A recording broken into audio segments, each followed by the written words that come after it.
د پښتون نظام د پښتون تر چتر لاندې زندگی دغلته به اول د موږ سره خلک پښتو زده کوي، بیا به دغلته د موږ سره د مهاجرت ژوند قبلوي.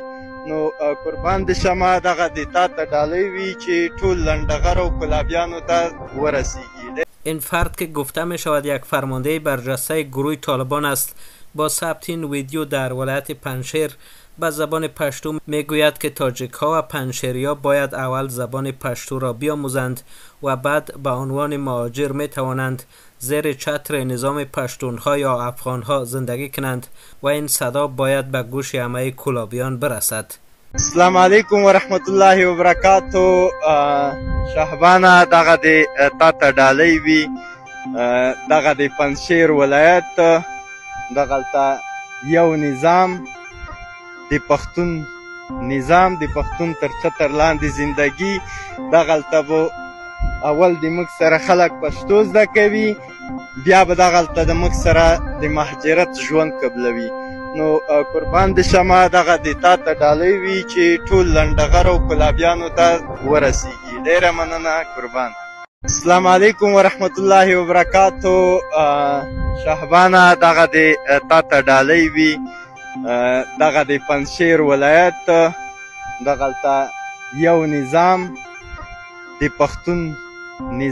پښتون تر چتر لاندې زندگی دغلته به اول د موږ سره خلک پښتو زده کوي، بیا به دغلته د موږ سره د مهاجرت ژوند قبلوي.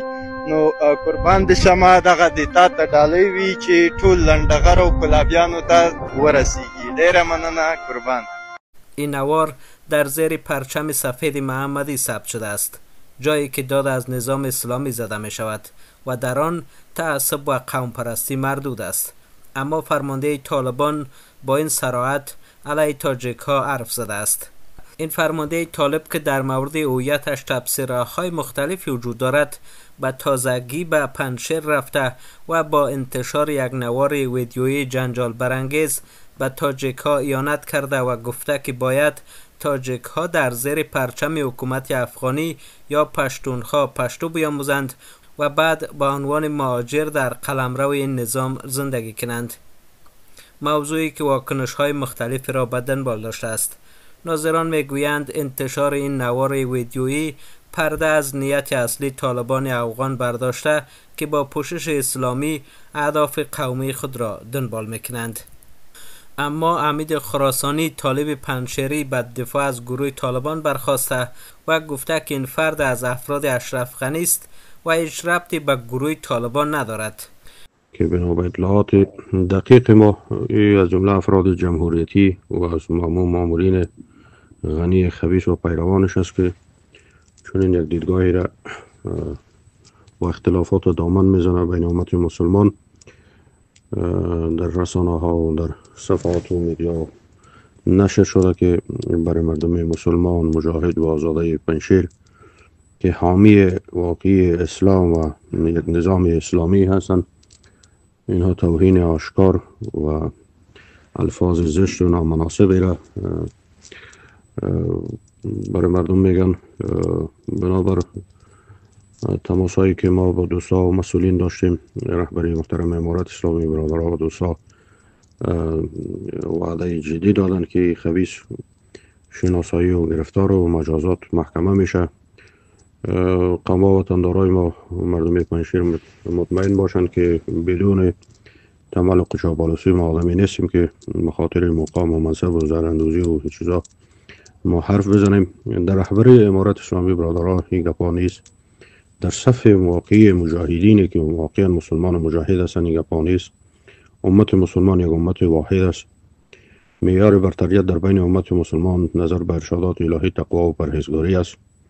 ولی افراد جاهل و مریض و روانی و متعصبی که با استفاده از فرصت میان بجای از اینکه بر وحدت و یک پارچگی امت مسلمان که امروز جهان کفر با جهان اسلام واضح و آشکار در جنگ هستند، اینها بر وحدت امت مسلمان جهان میکوشند.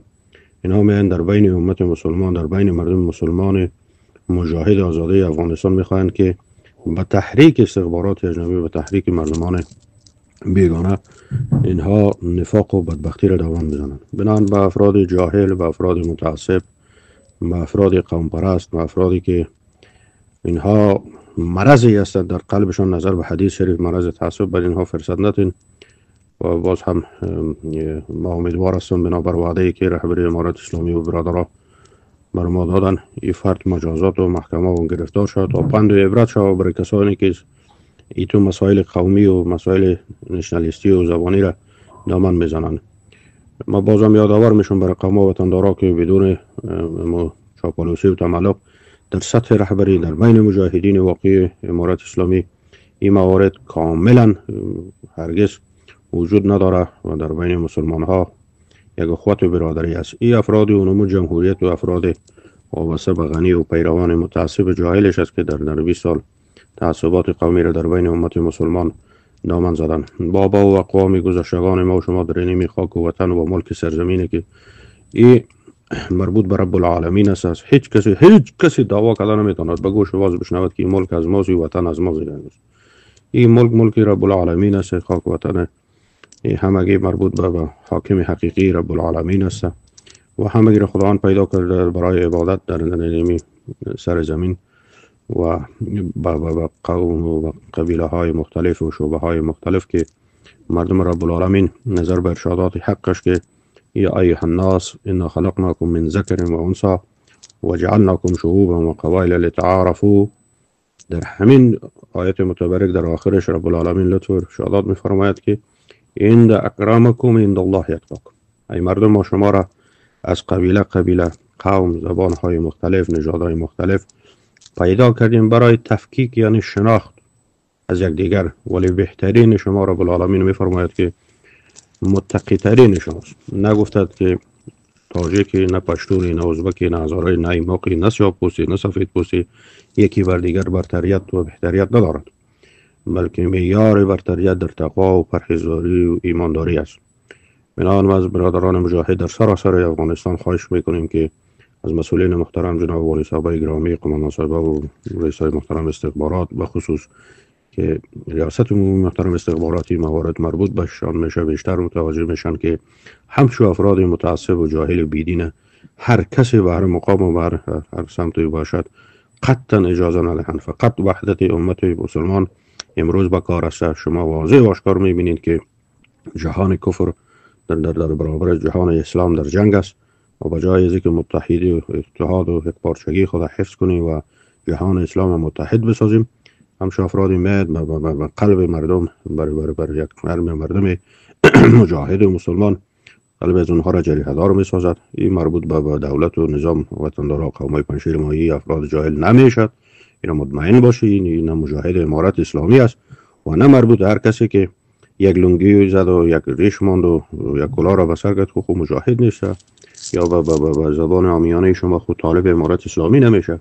حال هر کس استفاده جویی میکنه و او کسی که مسلمان است و او کسی که مجاهد است در صف امارت اسلامی او مسائل قومی و نژادی سمتی در قلب و زبانش نیست، اگر باشه مسلمان است. هر کسی که مسئله قومی و نژادی و سمتی را دامن بزنه و خود در قومیت و نژاد و سمت زبان بهتر از دیگران بدانه و دیگران را توهین کنه، زشت کنه، یک آدم نظر به ارشادات الهی و احادیث نبوی و فتوای جمع بزرگی از علما و تمام امامان که حدیث شریف در این مورد است که کسانی که تعصب قومی یک مرض است، یک مرض بدبوی است. رسول مقبول میگه این مرض از قلبتون پاس کنید. منانی کسایی که چنین موارد دامن میزنن مسلمان نیست و این تو افراد باید است که مجازات و محکمه شون ان شاءالله که میشن. مطمئن باشه به خاطر اطمینان بیشتر از اینکه قوم وطندارا برای ما بیشتر زنگ میزنن، ما با مسئولین برادرها صحبت کردیم و برای اطمینانشان یک پیامی گذاشتیم که تا انشالله که اطمینان داشته باشند بیشتر این مسائل نامه نزنند. بخیر سلامت باشین. شکر. السلام علیکم. اما منابع آگاه گفتند که فرمانده طالب از چهره‌های سرشناس این گروه در جنوب افغانستان است که گفته می شود با دم و دستگاه قندهار ارتباط نزدیک دارد. منابع آگاه در پنجشیر گفتند که این فرد تحت تدابیر شدید امنیتی و با اسکورت قطعات خاص گروه طالبان به پنجشیر آمده بود. گروه طالبان در مورد نوار چیزی نگفتند و در برابر توهین به تاجیکا توسط این فرماندهشان واکنش نشان ندادند. افراد گروه طالبان پیش از این در موارد مختلفی به تاجیکا و ارزش‌های وابسته به این قوم تاختند و به آنها بی‌حرمتی کردند. ناظران میگویند که حکومت طالبان عملاً به اختلافات قومی در افغانستان دامن میزند و این زخم زبان زدن ها می تواند تیغ انتقام را در فردای پس از فروپاشی طالبان تیزتر کند. بینندگان عزیز، کانال خانه خبر افغانستان را سابسکرایب کنید.